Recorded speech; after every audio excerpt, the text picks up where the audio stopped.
morning mga brothers and sisters at lahat ng mga YouTubers at mga viewers na manonood at makakapanood ng video na ito. Ang kagandahan sa video na ito ay bibigyan ko uli kayo ng informasyon regarding dito sa may NOL Card. So dito sa may NOL Card, nung nakaraan napanood ninyo sa video natin, ginamit na natin sa may Dubai bus. Ngayon, gagamitin naman natin itong NOL Card na ito sa may Dubai na papunta ng Abu Dhabi. Kung makikita ninyo mga brothers and sisters at YouTubers, so ito silipin ninyo. Ayan. Yan ang Abu Dhabi bus papunta ng Dubai at balikan, pwede ninyong gamitin. Dubai bus to Abu Dhabi. So dun sa may IBN station, meron station din doon. Ang travel na normally isang oras siya mahigit. At ito naman, kung makikita ninyo, ayun. Makikita ninyo, yan. Yan yung Al Gubayba. So ang biyahe niyan ay 2 oras. So makikita ninyo mamaya mga brothers and sisters at YouTubers kung paano ko siya ginamit. Makikita rin ninyo yung mga views doon at mga iba pang informasyon. So I hope na nakatulong sa inyo ang paggamit ng NOL Card na ito sa pagsakay dito sa may Dubai bus papunta ng Abu Dhabi. So kita-kits tayo sa susunod na video and God bless you.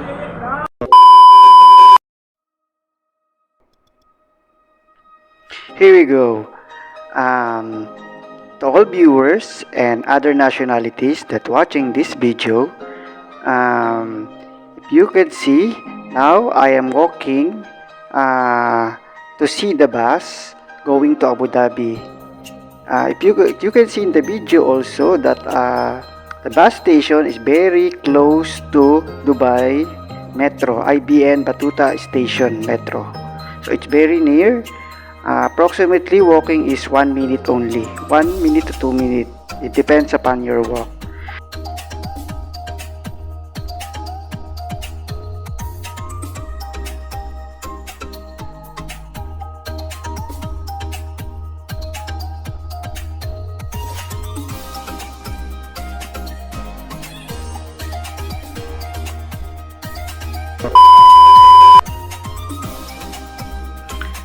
Alright, here we go again, brothers and sisters and all YouTubers around the world.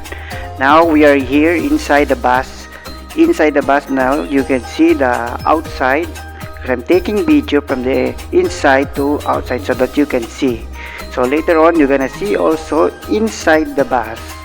So now I'm taking the video. You could see we are relaxed and there is no traffic. The bus is very relaxing and very luxurious bus. It's very nice bus. So see you later, and then please continue watching this video and have a look what's inside the bus and also the other views outside. So thank you so much for watching this video and see you later.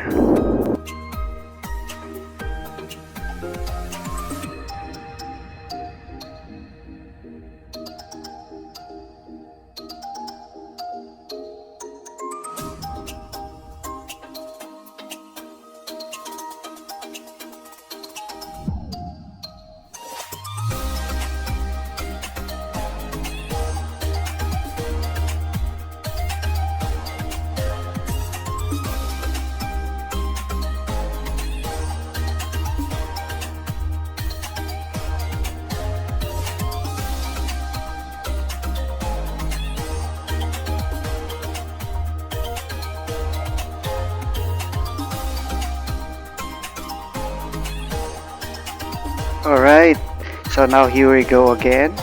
Maybe some of you asking if there's any stop just in case you want to go to toilet or you want to go for pee. Yes, it's possible.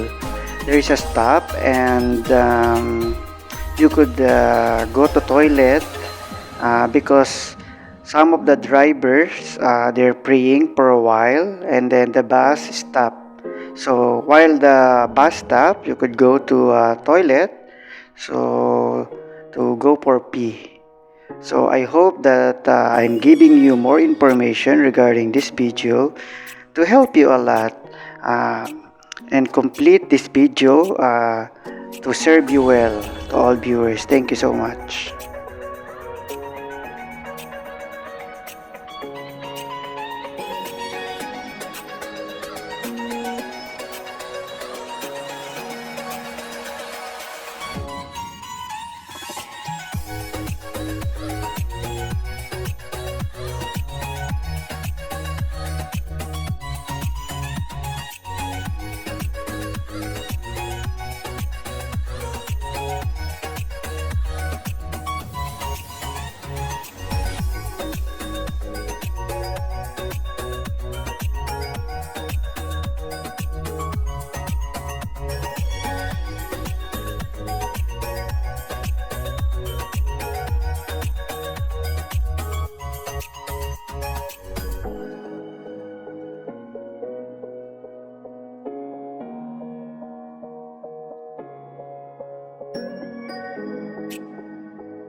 To all viewers that's still watching this video, you could observe I took taxi.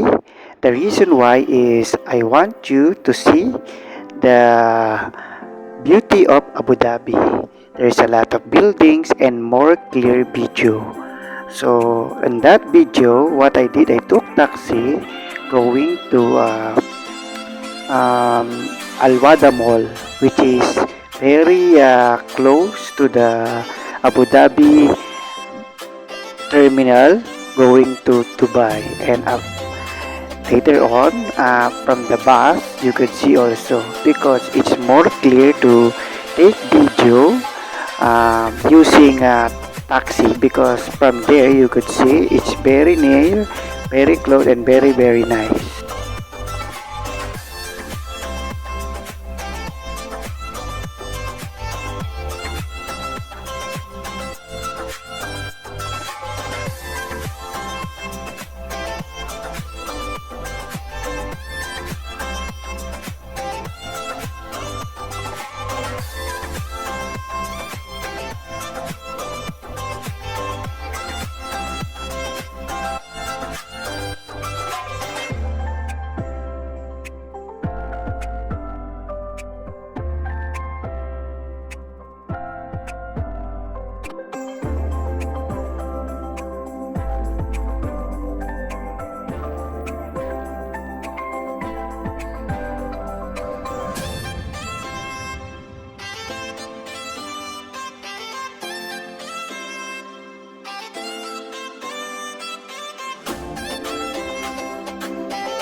Alright, now we are going to exit, and most of us, we tap our card so to exit. So some people might ask how much from IBN Batuta bus station to Abu Dhabi fare. 25 dirham only. So very affordable and relax. Safe as well. No traffic.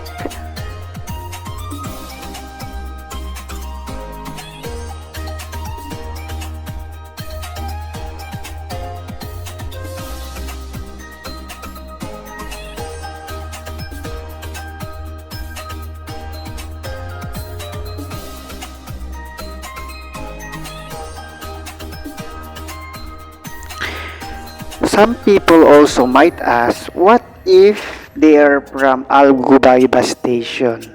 So from Al Ghubaiba station, no need to worry because the same fare, 25 dirhams also. So the same fare, no matter how far from Abu Dhabi to Al Ghubaiba, from Al Ghubaiba to Abu Dhabi, it will be the same price.